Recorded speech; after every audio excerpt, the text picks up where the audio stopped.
Trocando em Miúdos, 37 anos. O que sempre foi bom, continua ainda melhor. No Contraponto. Está começando mais um Contraponto. Um tema, com que roupa? Em 1931, Noel Rosa lançava o seu primeiro grande sucesso, que foi a música Com que roupa? E o Brasil vivia as consequências da grave crise econômica que assolava o mundo depois da Depressão Americana de 1929.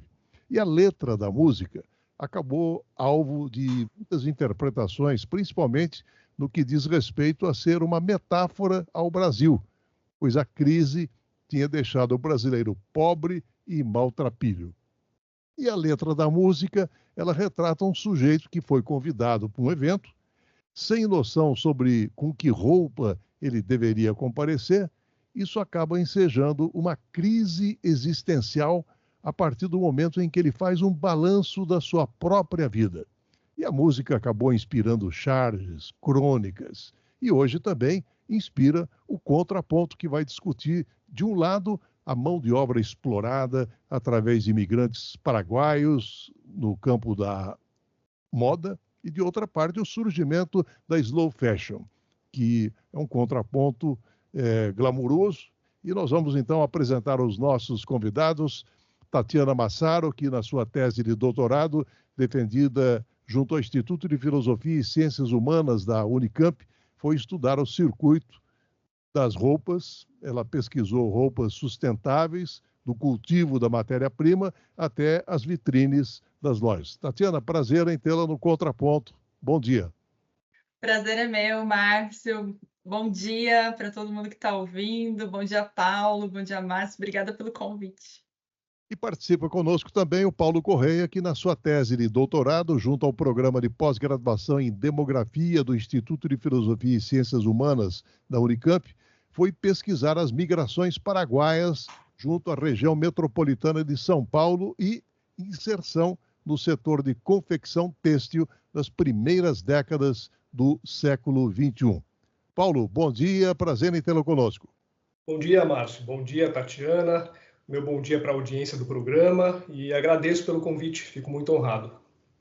Bem, eu quando pensei sobre qual tema a gente deveria utilizar para esse contraponto, né, veio rapidamente a lembrança dessa música Com que roupa, do Noel Rosa, e é impossível então não lembrar do que ocorreu alguns anos atrás, quando eu promovi um evento aqui no campus Santa Mônica da Universidade Federal de Uberlândia, exatamente para comemorar o aniversário do programa Trocando em Miúdos. E algumas semanas depois, eu estava num supermercado, quando uma pessoa se aproximou e foi logo se identificando como ouvinte do programa, e que lamentou o fato de ter perdido aquele evento que realizei. Ao perguntar a ele sobre o porquê da sua ausência, uma enorme surpresa, porque ele respondeu que não tinha roupa adequada para ir a um evento da universidade. E naquele mesmo momento, me veio então à memória a imagem daquele muro invisível que muitas vezes separa a comunidade interna da universidade da comunidade externa da cidade. Então, aquela pessoa humilde imaginava que para entrar na universidade seria necessária uma roupa social ou até de gala. E vocês já imaginaram se toda aquela pompa da celebração de uma missa fosse capaz de inibir a presença dos fiéis numa igreja? O que dizer, então, dessa realidade? Queria ouvi-la, Tatiana. Nossa, acho que você traz para a gente, Márcio, uma reflexão muito importante, né? Essa história que você acaba de contar, junto com a música do Noel, ela funciona como uma pergunta emergente, né? Com que roupa e para qual ocasião a gente está indo? Ao mesmo tempo que isso parece uma pergunta cotidiana, a gente abre todo dia de manhã, a gente abre o nosso guarda-roupas e, de certa maneira, se pergunta com que roupa a gente vai ao trabalho, à escola, à universidade, ao encontro com os amigos, visitar a sua família, a um casamento, enfim, diferentes ocasiões.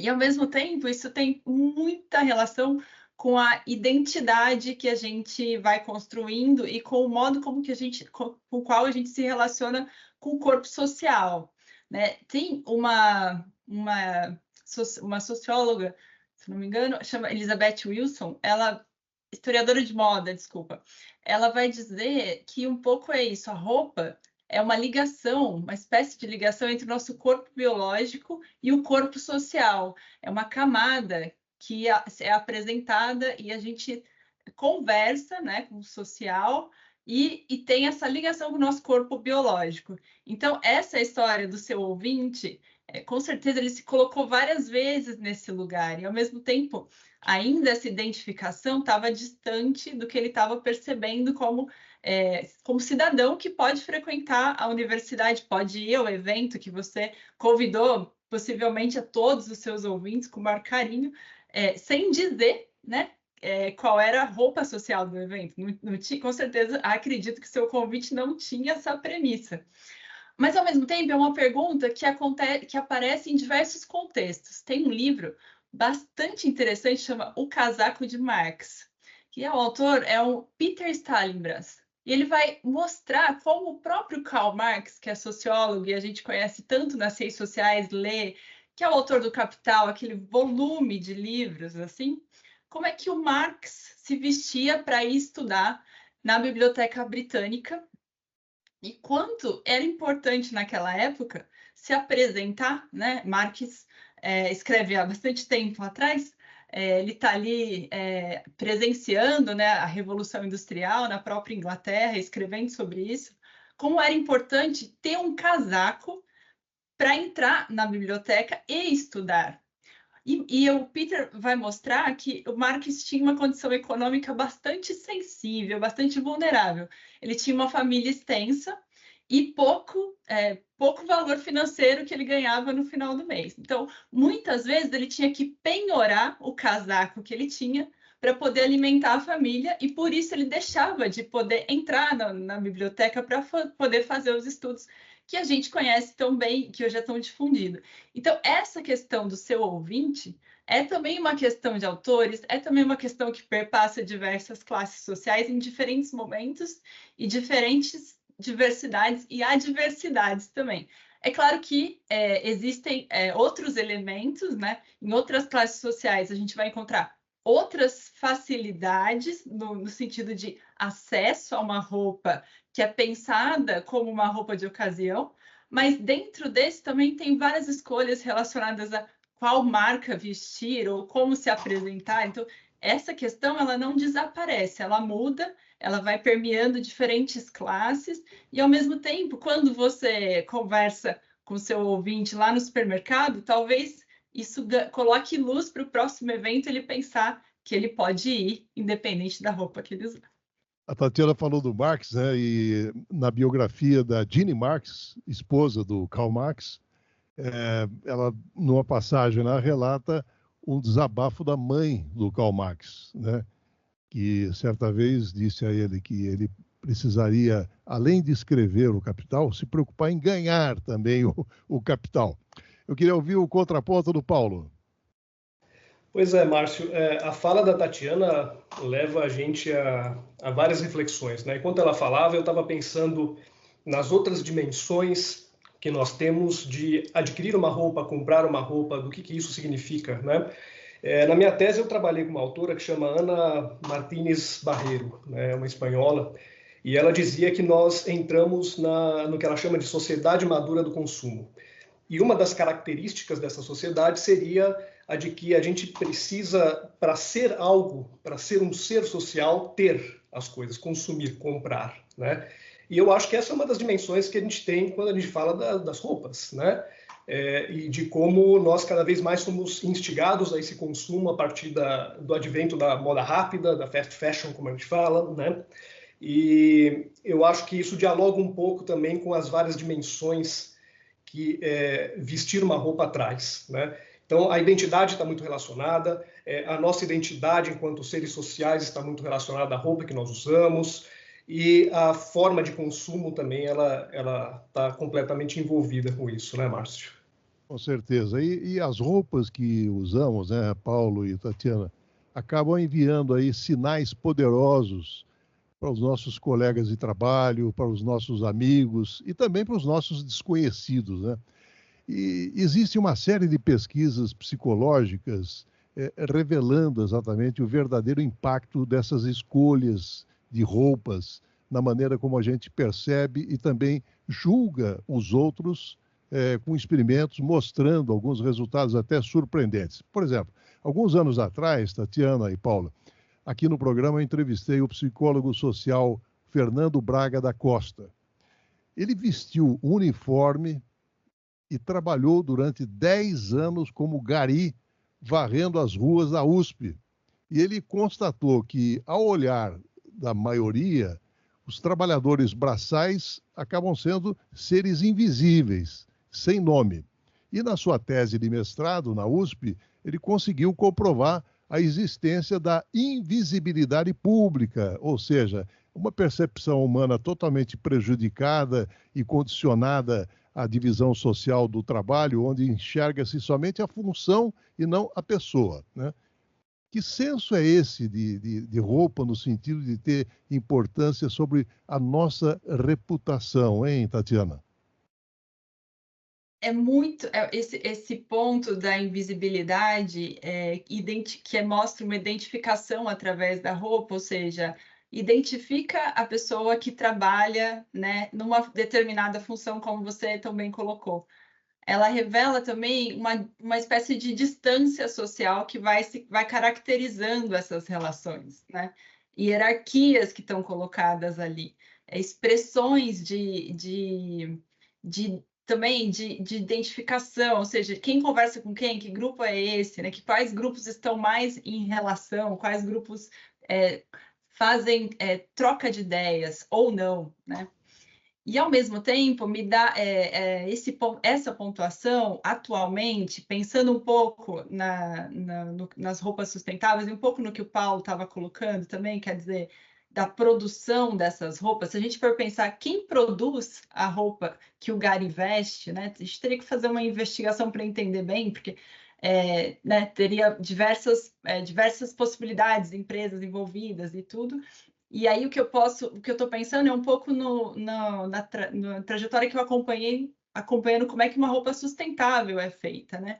Muitas vezes essa ideia, né, de que uma roupa aparentemente mostra, né, ou carrega a marca que produz essa roupa, muitas vezes isso está, de alguma maneira, um pouco mais timidamente colocado nas roupas sustentáveis. No seguinte ponto, importa muito saber como essa roupa foi feita, e isso vai levar a entender qual é essa marca que está se apresentando como a que faz essa roupa, ou qual rede ela aciona para fazer essa roupa. Então, não necessariamente, por exemplo, uma camiseta com estampa que a gente vê com nome de marcas e tal, nem sempre a roupa sustentável vai ter essa mesma marca numa camiseta. Às vezes é o design que mostra isso, às vezes são pessoas que vão vestindo e se encontram nos mesmos lugares e se reconhecem esse design e vão entender que uma pessoa e outra estão usando essa mesma marca. Mas muitas vezes o invisível dentro de uma roupa sustentável está colocado como essa marca que vai aparecer numa etiqueta interna à roupa.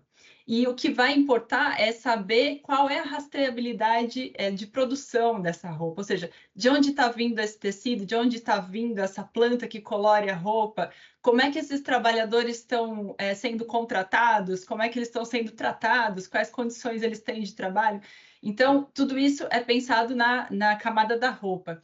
Agora, é possível que diversas pessoas vistam essas mesmas roupas, né?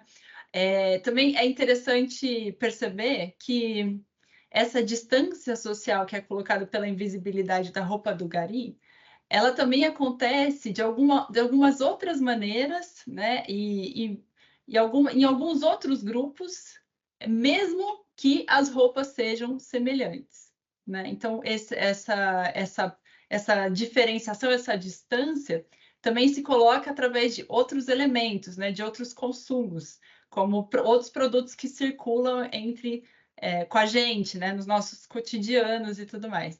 com certeza é uma coisa para a gente pensar e talvez pensar em outro tratamento para se dar a diferentes pessoas que estão circulando no nosso ambiente. Contraponto, Paulo. O contraponto que eu ia propor é o seguinte, né? A Tatiana trouxe muito bem a questão da invisibilização dentro da cadeia de produção sustentável da moda, né? Mas a gente tem também a perspectiva da invisibilização pensando na precarização do trabalho também, que acaba permeando um pouco essa cadeia de produção no geral, né? Principalmente quando a gente fala da moda rápida. E eu lembro aqui lendo um dos textos da Tatiana, que ela traz aquele conceito de roupa viva, por exemplo, e eu fiquei pensando muito exatamente na vida dos trabalhadores, né? Eu sei que a Tatiana, quando traz esse elemento, ela resgata todos os processos produtivos que estão por trás da produção de uma roupa, desde as fibras naturais, por exemplo, do algodão, passando pelo desenvolvimento dos fios, o próprio tecido, o próprio corte dessa roupa, a confecção dessa própria roupa, sua comercialização. A gente tem uma série de processos produtivos que estão envolvidos nesse processo, né, de você ter uma roupa, comprá-la e vesti-la. E havendo tantos processos produtivos, há uma série de trabalhadores que estão envolvidos também. E eu acho que esse conceito de roupa viva, ele seria completo se a gente pensasse também na qualidade de vida das pessoas que estão produzindo, né? Por exemplo, dos costureiros, que foi o grupo que eu acabei mais estudando no meu caso, né? Os costureiros paraguaios, em específico. E eu acho que a gente pensar em sustentabilidade e dar visibilidade a esses trabalhadores também é pensar nas condições de trabalho, as condições de remuneração, a jornada de trabalho ao qual eles estão expostos. Então, esse conceito de roupa viva, eu acho que passa por aí também. E a questão da invisibilização está relacionada a isso de certa forma, né? Por o lado dos costureiros que eu acabei pesquisando, é muito relacionado à precarização, né? Estar invisível é você não ser levado em conta no bem-estar que essa roupa deveria levar as pessoas, né? No valor dessa roupa no mercado, para o consumidor. Então, eu pensaria um pouco por aí também. Tatiana, entrando exatamente no âmbito do seu estudo, né? A moda rápida, qual a relação que ela estabelece quanto às escolhas mais conscientes e sustentáveis quando a gente fala em roupas, hein, Tatiana? O Paulo estava dizendo da invisibilização dos trabalhadores no fast fashion, que é uma caracterização bastante intensa quando dos estudos sobre cadeias produtivas no fast fashion, e ele mostra muito bem o trabalho dele, como isso acontece, né? Como existe um nível de exploração muito alto que não é demonstrado pelas marcas de fast fashion que estão subcontratando empresas que subcontratam, né, que de muitas maneiras, os trabalhadores de diversos países vizinhos ao Brasil, por exemplo, como ele mostra também na tese dele. É muito interessante a gente entender também que é dessa situação do fast fashion que o slow fashion vai encontrar contraposições. Então, isso que o Paulo levantou é muito importante dentro para pensar a estrutura da moda sustentável no Brasil e essa proposição da roupa viva também, né? A proposição é manter do slow fashion é manter distância do fast fashion. Então, de garantir para o trabalhador melhores estruturas de trabalho, um contrato CLT para uma maioria deles. Alguns deles vão dizer, por exemplo, modelistas são contratados em alguma medida como projetos em diversas vertentes. Então, mas o costureiro a ideia é que ele tenha um trabalho CLT com horário respeitado, horas extras pagas, que ele tenha condições de ter moradia, acesso à educação, saúde, que possa ter lazer também. Então, todas essas medidas que estão na CLT que sejam respeitadas. Mas não necessariamente, em muitas marcas, se consegue fazer ganhos além desses, ou seja, oferecer salários muito maiores a todas as categorias de pessoas que trabalham, ou oferecer, por exemplo, benefícios ainda mais que tornariam a vida ainda mais confortável. E não necessariamente sempre a proposta do Slow Fashion ela consegue manter essa composição de CLT e de garantia de direitos, porque é nessa chave que ela caminha, mas nem sempre ela consegue fazer com que as pessoas tenham mobilidade social em toda a cadeia produtiva.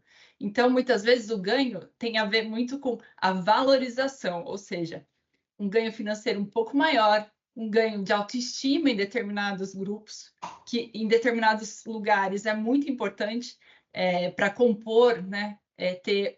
Criar uma referência dessas pessoas dentro da comunidade. Então, é como as pessoas me relataram isso, quer dizer, tem uma distância sendo construída em relação a essa exploração que é muito alta e que o Paulo pode falar muito melhor do que eu, porque ele foi a São Paulo, né, observar. Uhum. Isso acontece não só no sentido do trabalhador ou do trabalho, mas acontece em relação ao meio ambiente e à produção de uma roupa que permita que as florestas sigam mantidas em pé.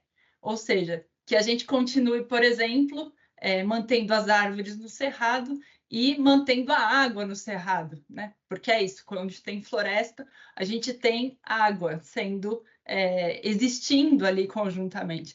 Então, é uma cadeia, um ecossistema que funciona dentro de uma espécie de economia circular, onde está tudo muito interligado, e quando se movimenta para se fazer uma roupa, a ideia é pensar em tudo isso, nas camadas sociais, ambientais e também econômicas, mas tentando colocar ali no centro da decisão como é que manter, né, ou regenerar o meio ambiente e valorizar o social. É um desafio, é um desafio grande, na verdade, porque o modus operandi de maior número, escala e conhecimento, ele está muito mais baseado no fast fashion hoje, com as suas grandes indústrias e sua difusão de conhecimento e de saber fazer desse tipo de roupa, no sentido que ele custa muito menos e tem uma reprodutibilidade muito maior em diferentes lugares.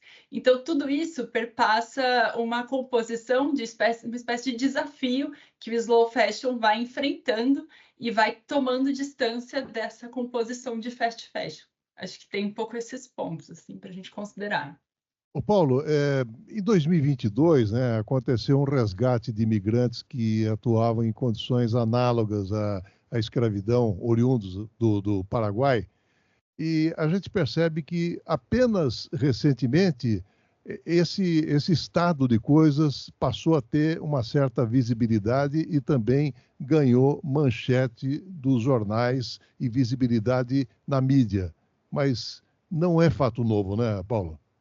Não, a realidade do trabalho em condições análogas de escravo no Brasil já é longeva, né? Bom, o Brasil tem um histórico de trabalho escravo desde a sua colonização, né? E essas formas de exploração também foram se moldando ao longo dos séculos, né? O que nós temos hoje, de fato, é um pouco mais de mecanismos para a identificação e o combate dessas formas de trabalho escravo e mais órgãos atuantes também, né? Lógico que de forma ainda insuficiente, né, Márcio? Nós, por exemplo, no Brasil, temos em média 2.000 auditores fiscais do trabalho, enquanto recomendações da OIT apontariam para pelo menos 5.500, quase 6.000 agentes aqui no Brasil, que é um país que a gente sempre diz que tem dimensões continentais e que é muito difícil fiscalizar esse trabalho, né? Fora isso, as próprias questões de orçamento dos grupos, né, das instituições que estão envolvidas na fiscalização desse trabalho e aspectos que fazem, na verdade, parte das questões estruturais desse trabalho. Porque a exploração de força de trabalho não é uma exclusividade da cadeia de confecções. Nós enxergamos essa forma de procedimento em várias outras cadeias. Eu lembro que ao longo da minha pesquisa, eu acabei esbarrando, por exemplo, com a produção de chocolates, desde do cultivo do cacau na costa ocidental africana até o seu processamento na Europa. Esbarrei com casos como a produção de perfumes de luxo, com fornecimento de flores de jasmim do Egito, com utilização de força de trabalho infantil até o seu processamento na Europa e sua distribuição pelo mundo. Várias cadeias têm o seu funcionamento muito similar a esse que a gente acabou tentando destrinchar na tese, né?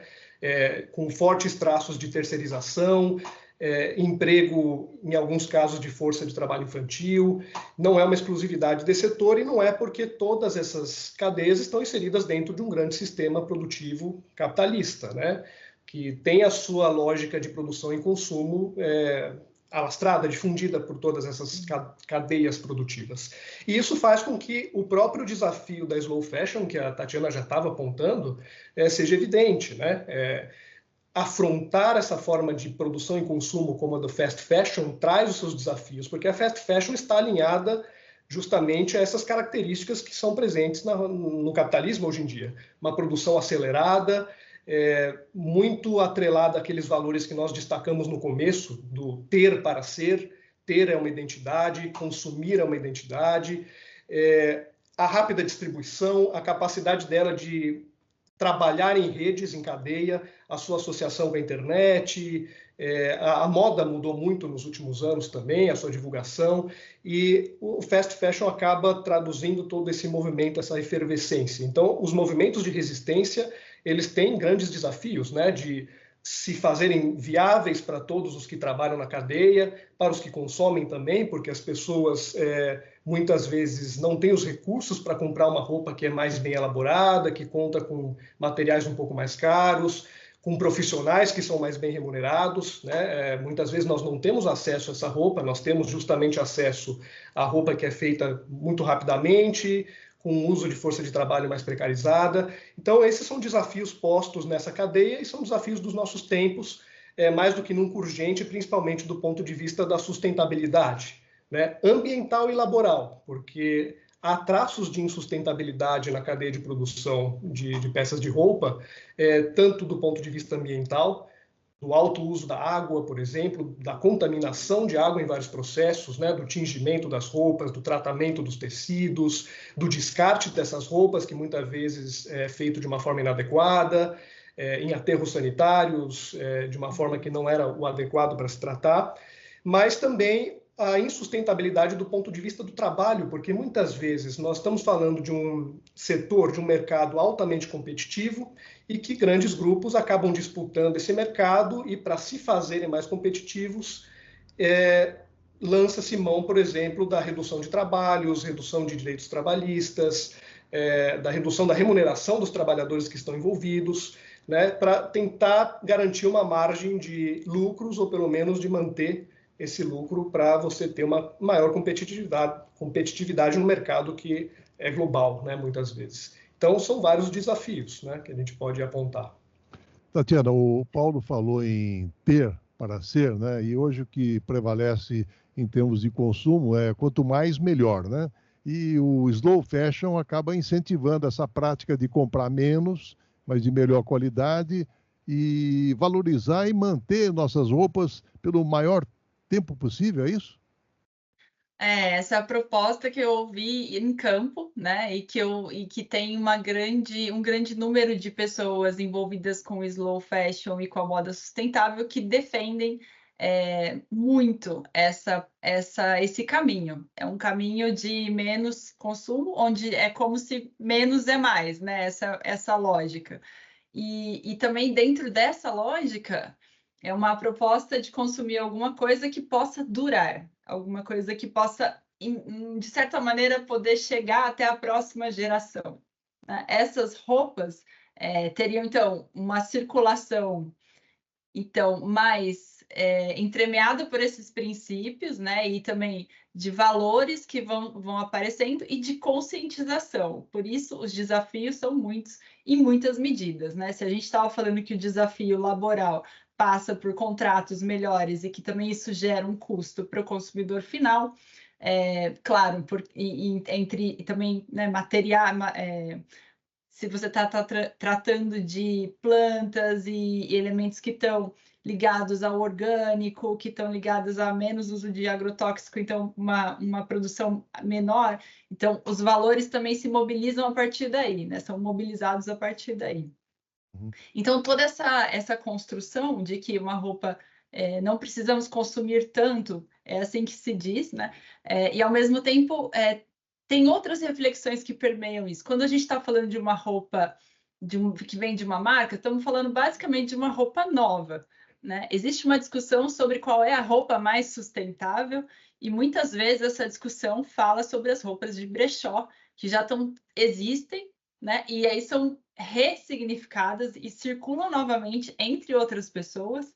Então, elas geram uma espécie de menor impacto, mas isso vem sendo estudado também, porque existe essa construção das roupas do fast fashion antecipadamente, no momento em que elas chegam no brechó, elas já consumiram determinados recursos e também geraram elementos de poluição e de efeitos sociais, né? E às vezes delicados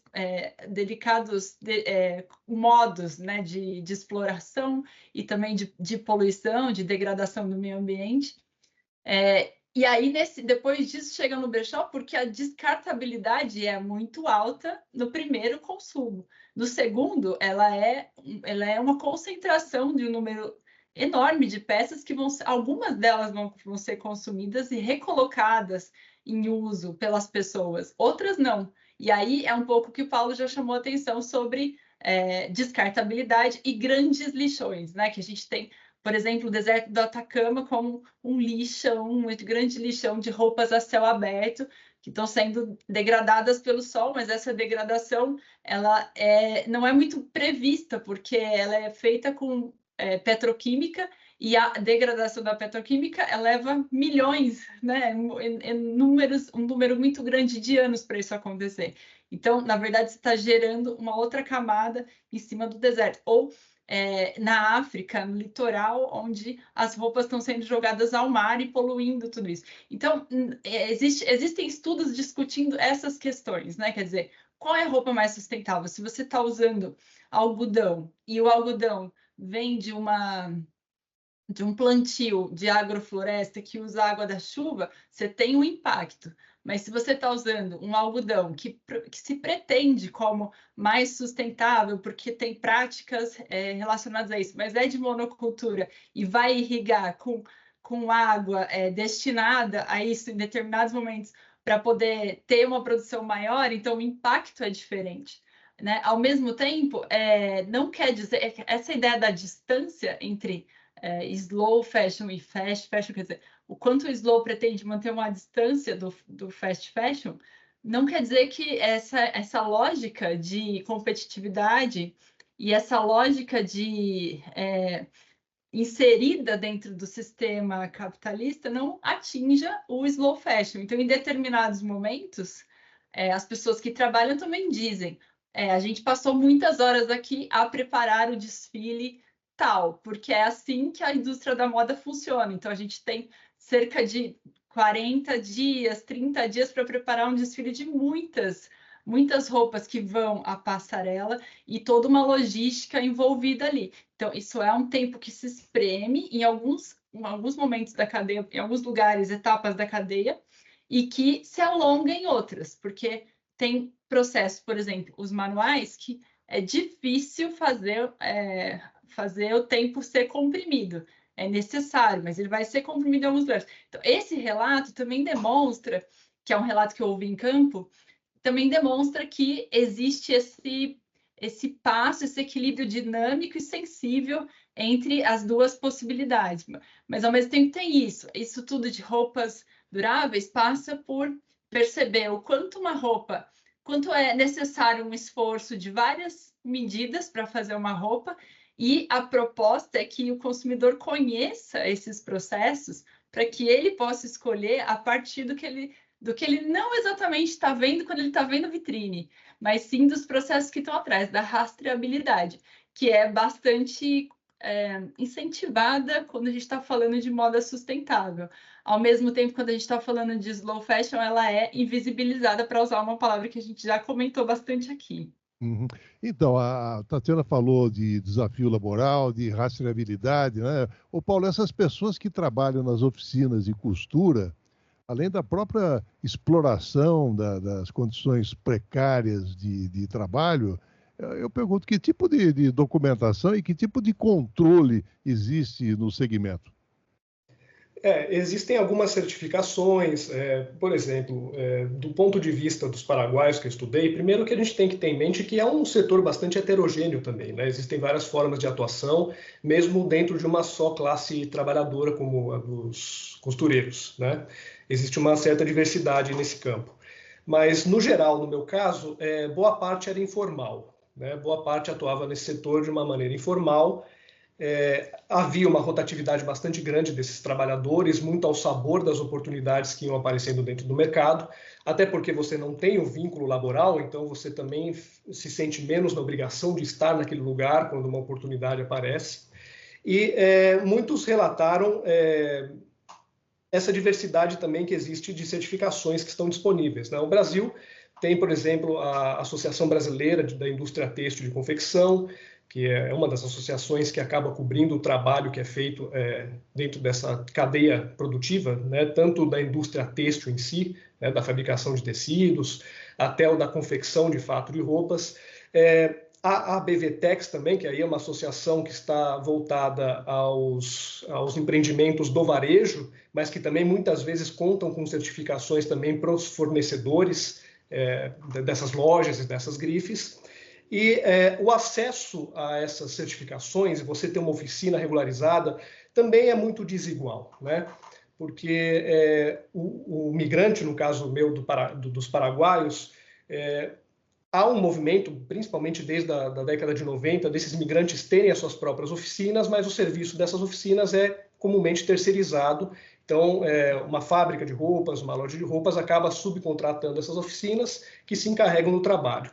E é difícil para muitas dessas oficinas terem acesso a um CNPJ, formalizarem seu negócio, terem as certificações dessas associações que eu acabei mencionando, porque elas já entram numa posição muito desvantajosa nessa cadeia de produção.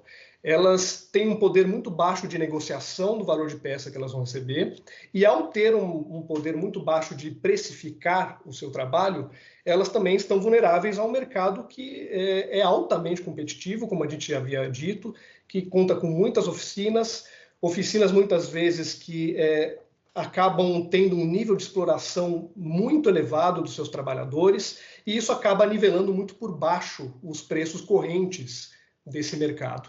E ao receber um valor muito baixo por peça, também é muito difícil de você regularizar a sua oficina, porque isso demanda você ter um imóvel adequado para esse tipo de atividade, as instalações elétricas de maneira adequada, a própria condição dos funcionários, né? Então, apesar de haver todas essas certificações, é muito difícil, muitas vezes, principalmente para essas oficinas migrantes que nós acompanhamos, de terem acesso à formalização do seu empreendimento.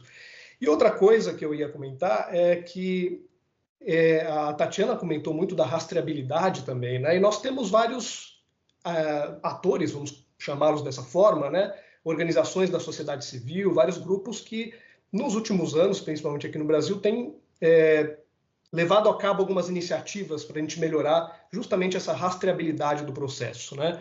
Tem a Fashion Revolution do Brasil, que tem um índice de transparência da moda, e nesse índice tem vários critérios, né? Um deles é o de rastreabilidade, vai atrás de grandes varejistas, lojas de roupa, e tenta buscar informações deles sobre quem são os fornecedores, se as oficinas de costura das quais eles se valem têm uso de força de trabalho migrante, se há denúncias de trabalho análogo à escravidão nesses locais. Então, existem iniciativas também na sociedade civil que tentam brindar-nos um pouco mais desse controle e dar um pouco mais de transparência a uma cadeia que opera muito na informalidade e, por operar muito na informalidade, é muito pouco vista, né? É muito invisibilizada, como a gente já usou o termo aqui, né? Uhum.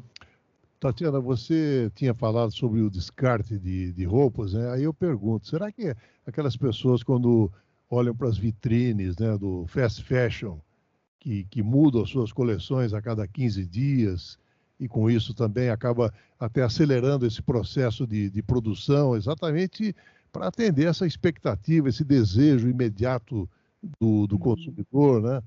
Será que esses consumidores, eles têm ideia, por exemplo, de que esse processo gera descarte poluente e, consequentemente, criando lixões a céu aberto? Márcio, eu pensando aqui enquanto você perguntava, pensei na seguinte pergunta, né? Quer dizer, esse esforço que vem sendo feito de conscientização, né, relacionado à moda sustentável, de perguntar de onde vêm suas roupas, quem fez suas roupas, que impacto elas causaram, é um esforço considerável, né? E por ele existir, me parece que a resposta a essa pergunta é: talvez as pessoas nem sempre pensem no fim da vida da roupa quando elas estão olhando a vitrine ou quando elas estão no desfile de moda, né? Talvez elas estejam imaginando outras imagens, talvez como elas mesmas estariam se tivessem vestindo essas roupas, se elas gostam ou não. São muitas camadas de elementos para pensar uma roupa. Ela chama a nossa atenção e a gente é construído para pensar.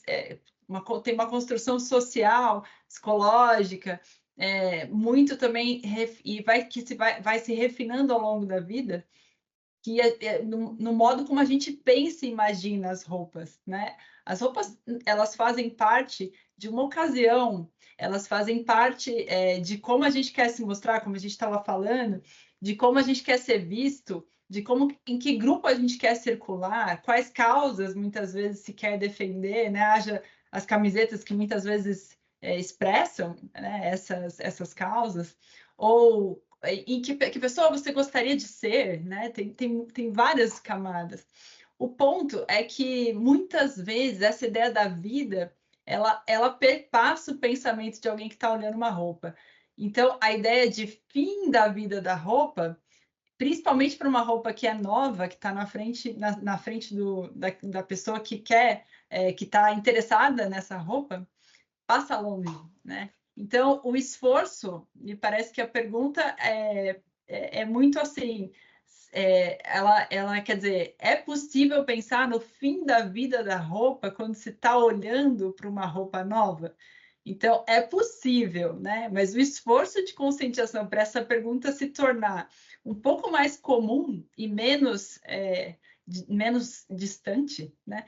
Ele é tão alto que talvez a gente esteja bastante mais no começo do caminho do que na conclusão desse projeto, né? E também são muitas pessoas, a gente sabe, né?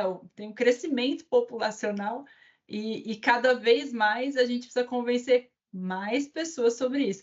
Ao mesmo tempo, temos uma geração mais nova que vem pensando em muito mais nas questões do planeta, né? Não só a geração mais nova, porque as mudanças climáticas a gente já vem sentindo muito na pele, a gente está vivendo elas. Um exemplo claro disso foram as queimadas que aconteceram no interior de São Paulo no final de semana recente e que mostraram claramente onde é que a gente está inserido dentro, como as mudanças climáticas estão interferindo no nosso cotidiano. Então, não é só uma geração mais nova, mas todo um grande número de pessoas que vem se ocupando dessas questões e que talvez levem a imaginar um pouco mais cedo sobre qual é o destino da roupa que a gente vai vestir, né? Depois que a gente se pergunta com que roupa eu vou na festa, quer dizer, para onde vai essa roupa quando ela deixar de ser parte do meu guarda-roupa? Talvez seja uma pergunta que apareça com mais constância, né? Mas até lá a gente tem me parece, um longo caminho. Aprofundando um pouquinho essa questão colocada pela Tatiana, o Paulo, e com relação às oficinas em que essas modas são produzidas, né? Até que ponto para o grande público, na hora da compra, pesaria levar em consideração aspectos, principalmente aí de um sistema de trabalho que já foi comparado como análogo à escravidão? Eu acho que sempre pesa, né, Márcio? Ninguém gosta de saber que está comprando uma roupa ou qualquer outro produto que, para ser produzido, passou por todo esse processo, né, de exploração de força de trabalho, gerou impactos ao longo de toda a sua cadeia produtiva, desde da fibra, do uso excessivo de água até o tingimento, os poluentes que essa roupa acaba gerando. Ninguém gosta de saber que está consumindo um produto que tem essa origem. Eu acho que a Tatiana apontou muito bem, existe um trabalho de conscientização que tem que ser feito.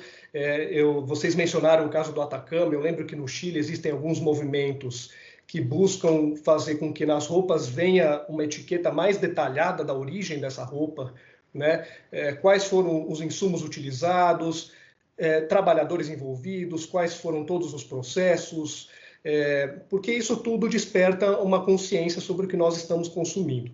Só que eu acho que, obviamente, é uma situação extremamente complexa porque ela não se resume ao individual, né? Muitas vezes não é uma escolha e não é uma questão só de termos consciência sobre o que estamos consumindo. Primeiro porque a gente falou aqui que várias cadeias operam da mesma forma. Então, ao nosso redor, nós vamos achar vários objetos que nós consumimos diariamente que podem ter uma origem realmente bastante complicada e um descarte também inadequado até por nossa parte, né? Muitas vezes não é por falta de consciência, né, também. E eu acho que a complexidade está justamente nesse fator de que muitas vezes nós consumimos porque é o que está disponível e consumimos porque é o que dá para consumirmos, é o que nosso dinheiro alcança, é o que nossas condições financeiras alcançam, né? Então, existem várias frentes de trabalho, me parece, né? Essa de conscientização é fundamental e existem outras que são mais coletivas, digamos, que buscariam tratar um pouco da questão do seu ponto de vista estrutural. Quando a gente pensa no trabalho em condições análogas de escravo, né, que o Márcio estava mencionando, existe uma perspectiva de que, claro, quando nós olhamos para os perpetradores dessa exploração, aqueles que são pegos valendo-se da exploração laboral, existe uma dimensão moral, obviamente, né, que nós temos o impulso de condená-los e é uma dimensão muito válida, né? Só que o trabalho não é simplesmente resumível a esse aspecto, né? Eu acho que se a gente começa a observar que esse funcionamento de cadeia, com esses níveis de exploração, de menores garantias de emprego, de remuneração, elas são generalizadas e elas se repetem em várias cadeias, significa que o trabalho escravo pode ser visto também como a extensão de uma lógica que já é muito perversa, né? De um mercado que não tem essa preocupação com a qualidade de vida dos trabalhadores e nem muito dos consumidores, né? E que não tem essa preocupação com a sustentabilidade de uma forma geral. Então, para além desse âmbito que é o individual, que é muito importante, existem questões estruturais que são muito complicadas de lidar. E eu acho que muitas delas, inclusive, foram levantadas quando a gente falou, por exemplo, daquela questão da taxação das blusinhas, que foi muito recente aqui no Brasil, né? E como é complexa essa discussão, né? Porque envolve proteção de um setor nacional ou não, o acesso que as pessoas vão ter a uma roupa de mais qualidade, mais sustentáveis ou não, e, no fim, as questões que são muito emergentes, urgentes dos nossos tempos, que são a questão das mudanças climáticas e o aquecimento global, que são impreteríveis, né? A gente realmente precisa afrontá-las em todas essas cadeias produtivas. Ô, Tatiana, o Paulo falou em o que o nosso dinheiro alcança. Eu vou fazer uma provocação, então. Essa adoção de novas práticas do processo de produção, ele acaba gerando custos adicionais. Aí, logo, uma produção sustentável, ela vai custar mais caro. E aí eu pergunto, que tipo de consumidor pode topar pagar mais caro? Uhum. É algo que a gente precisa parar para pensar mesmo. Acho que a pergunta é muito relevante. É muito importante a gente entender uma coisa que está colocada quando a gente pensa em slow fashion. Quando a gente se coloca a ideia de slow fashion, a gente está falando de mobilizar toda uma cadeia produtiva, e nisso nós estamos falando de mobilizar indústrias, marcas existentes, novas marcas. Nós estamos falando em chegar no interior do Brasil, nas ramificações, nas parcerias que essas marcas vão estabelecer para ser possível fazer uma roupa considerada sustentável existir. Essa logística ela não é simples, ela não opera com rapidez e facilidade, ela é complexa, ela é uma construção de bastante tempo, porque ela envolve muitas relações. E estabelecer essas relações não é uma coisa trivial. né? Então, tudo isso é um esforço e que quando a gente fala em slow fashion, está imbuído, mas nem sempre a gente dá. A gente talvez entenda que as pessoas já tomem isso como premissa. Mas, na verdade, é preciso deixar mais claro que essa estrutura inteira é mobilizada para propor uma diferença em relação ao convencional, que é chamado convencional na moda, que está muito relacionado com o fast fashion, né? Então, quando a gente está pensando isso, a gente está também entendendo que o custo de fazer tudo isso vai sendo acrescentado no valor final da roupa, né? Isso faz com que ela custe mais caro. É uma questão, para chamar pela mesma palavra, cara a moda essa, porque ela é um ponto de inflexão, quer dizer, a moda sustentável se propõe a trazer, então, essas questões de social e ambiental para o centro da decisão na hora de fazer uma roupa, mas o acesso a essa roupa que é feita ainda está permeada por questões econômicas de acesso, né, de possibilidade de adquirir uma roupa dessa, o que leva a determinados grupos com poder aquisitivo maior a consumir essas roupas e a não ter exatamente um processo popularizado em que todo mundo possa comprar, por exemplo, uma camiseta que é feita com algodão orgânico ou que é feito com linho, né, de base sustentável, ou que é feito com tingimento natural com plantas sem a petroquímica, ou que é feito, ou não, talvez, seja melhor, né? E que é feita, né, com pessoas que estão contratadas via CLT, por isso tendo mais direitos envolvidos no seu trabalho. Uhum. E que não estão explorando mão de obra a baixo custo e também não estão com exploração infantil para poder fazer roupas a custos muito menores, né? Mas tem uma questão colocada, quer dizer, quando a gente pensa no nível o que as minhas interlocutoras colocam, quer dizer, tudo isso que eu falei, existem discussões entre teóricas que estudam o tema há muito tempo. Uma delas é a Kate Fletcher, que é uma pesquisadora inglesa que se dedica, né, aos estudos do slow fashion, é quem cunhou esse termo na literatura acadêmica e que vem colocando que esse valor final ele vai ser maior por conta de toda uma cadeia que ela mobiliza, de condições que ela mobiliza, que é muito diferente das condições que a moda convencional, o fast fashion sustenta. Então, quando a gente vai considerar tudo isso, a gente entende o valor da peça, mas a difusão, o acesso dessa roupa ainda é uma questão importante a ser pensada e a ser questionada, né? Porque, e aí, o que eu observei durante a pesquisa? Que esse questionamento não está só entre as clientes, que são uma maioria no meu campo de mulheres, porque a marca que eu estudei, enfim, é bastante direcionado ao público feminino. Mas sim, também é um questionamento que está na própria marca. Então, as pessoas que estão na marca também estão se questionando sobre isso. Muitas vezes, as pessoas que estão produzindo dentro da própria marca não podem comprar a roupa que elas estão fazendo. E muitas vezes a marca coloca isso publicamente, que é possível um dia onde isso se equilibre e que as pessoas que estão fazendo possam comprar as roupas vivas que elas estão produzindo. E que isso seria um momento em que a gente teria uma igualdade, de certa maneira, uma igualdade de possibilidades, uma igualdade ligada bastante ao social. Mas não é isso que está acontecendo agora.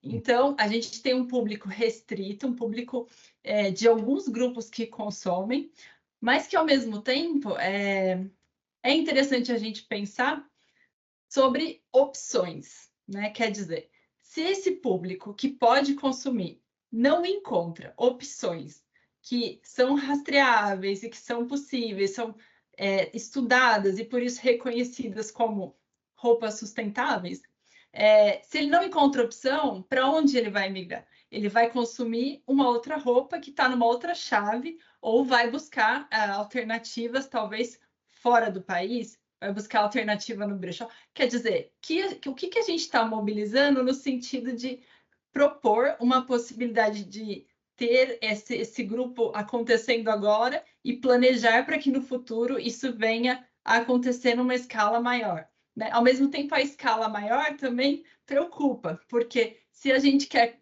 ao invés de produzir, no sentido de, vamos fazer um exemplo, 10 camisetas de algodão orgânico, com todas essas características que eu falei, e que pode circular como, que é, enfim, rastreada, conhecida como roupa sustentável, reconhecida como tal. Ao invés de fazer 10, quando a gente escala, temos que fazer 100, temos que fazer 1000. Então, para tudo isso, é preciso também produção do algodão, da planta que colore, de uma cadeia que seja social e ambientalmente mais ética, né, na sua composição e no seu trabalho, no modo como ela faz roupas. Muito se fala um pouco, a moda sustentável é um termo que continua sendo muito, muito difundido e circulando muito quando a gente está falando desse tema. Mas muitas pessoas, dentro do campo que eu estudei, não necessariamente usam mais essa palavra. Não, sustentável muitas vezes soa como um pouco desgastado. Então, às vezes, elas apresentam a ideia de moda ética, por exemplo, né? Passa um pouco por essa ideia de que é possível, né, construir uma outra condição para se criar a moda e que isso se construa no sentido de que um dia também se chegue nesse momento em que as pessoas possam consumir, as pessoas que fazem possam consumir. Tem alguns exemplos no Brasil, um especial, situado no Rio Grande do Sul, onde as pessoas decidem. Todo mundo que está envolvido, quem cultiva o algodão, quem costura, quem pensa as peças, tem uma assembleia, e nessa assembleia se discute o valor final a que essa roupa vai ser vendida. Então, essa roupa é considerada agroecológica e considerada dentro da moda sustentável, e por definir em assembleia, cada pessoa quer garantir que vai consumir essa roupa. Então, eles promovem uma espécie de designs um pouco mais padronizados, são camisetas, moletons, mas quem está dentro fazendo a própria roupa consegue comprar e usar no dia a dia. Então, essa é uma outra posição, o que se modifica bastante quando a gente está falando de composições de design, de marcas que estão circulando em grandes centros urbanos, circulando para determinados grupos. Então, tudo isso faz com que a escolha e a consciência também sejam mobilizadas. Então, acho que tem esses pontos para a gente pensar. Paulo, esse sistema produtivo, né, ele foi se dispersando, se modificando e na costura acaba prevalecendo pequenas unidades produtivas, muitas vezes até a âmbito familiar, né, abre uma oficina dentro de casa para costurar.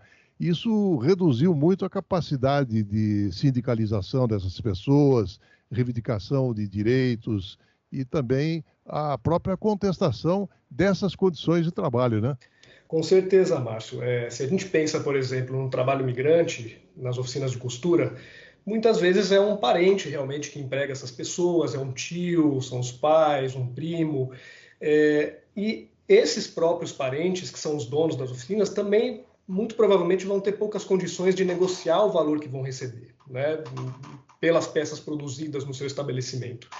E a contestação das condições de trabalho é muito complicada porque é difícil você imaginar, primeiro, que um sobrinho ou um filho vá se opor ao pai ou ao tio que estão gerindo aquela oficina, e depois também porque muitas vezes as relações dessas pessoas, às vezes não são relações familiares, mas são de conterrâneos ou de outros migrantes que estão na mesma situação, elas carregam muitas ambiguidades.